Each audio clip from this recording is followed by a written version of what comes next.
Epic Brony. We're gonna do this over again because distraction. So whatever I said in the last video, I'm gonna forget saying because I'm just gonna get over get at this. So we're going back with more recordings. It's a hooey by Disney Fanatic 2364, Chapter 5, Decisions. This girl woke to the sound of Fluttershy's voice as she hummed in the kitchen. She was humming the 10-note tune that every pony somehow knew. He crept up slowly to the doorway. He could observe her for hours without her noticing he was there, because he was always invisible. He watched as she gracefully flew from cabinet to cabinet, gathering supplies for breakfast. As she poured flour into the mixing bowl, she let out a tiny, almost inaudible sneeze. That's what he found so fascinating about her. The fact that every move she made was graceful and delicate. Odd that such a quality would attract the spirit of chaos. Usually, if anything graceful or delicate crossed his path, he would turn it into something chaotic, like flowers into lollipops. But not Fluttershy. She was the only exception. He would change her hair on her pretty head. When Celestia had asked Fluttershy to reform Discord, he had decided to use it to his advantage.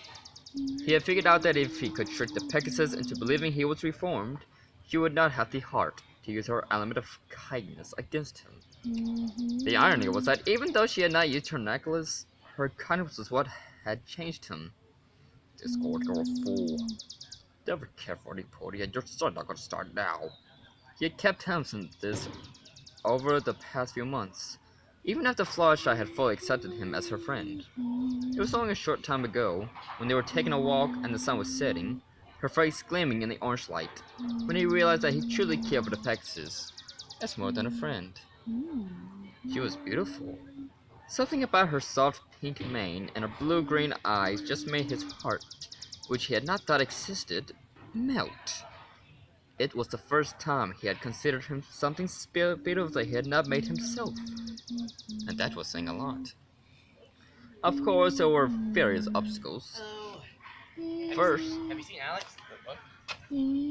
First, there were their dozen-year age difference. It hardly seemed appropriate of them living together as it was. Then again, he had been frozen for 1,000 years, so if he subtracted that, he really couldn't remember how old he had been when he was turned to stone. Besides, he was also immortal and would always be older than every pony. Then there was the matter of them being different species. Fluttershy cared for all creatures, but not in the way Discord wanted her to care for him. Would a relationship between them even be legal? He had never heard of such a thing occurring, and he had 1,000 years worth of gossip. The biggest obstacle, and the one that hurt him the most, was his appearance. While Fluttershy was the most beautiful creature in all of Equestria, he was not. He even looked old. Why in the world would she ever want something as hideous as him?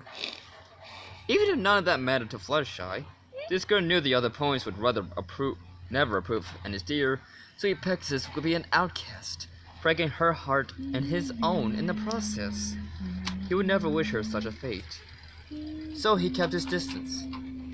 Still, as she sang in that melodic voice of hers, he could not help but smile. He could listen to that voice forever, but he couldn't because it suddenly ceased. Why did she stop? She was only flipping pancakes. Whatever did she stop for?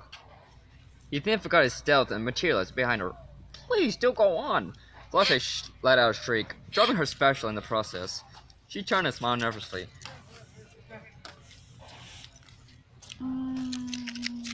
Oh, Discord, it's only you. You're up early. Well, I was trying to sleep, but I was waked by a lovely songbird. This got her excited. Really? Where? He stooped to her eye level. I've looked at her. Fluttershy blushed. Oh, you heard me, huh? How could I miss the sound of your charming voice? Well, She often blushed whenever he attempted to flirt. As he had not had much experience with females, he never knew whether it was a good or bad sign. He glanced at the pancakes cooking on the stove. You know,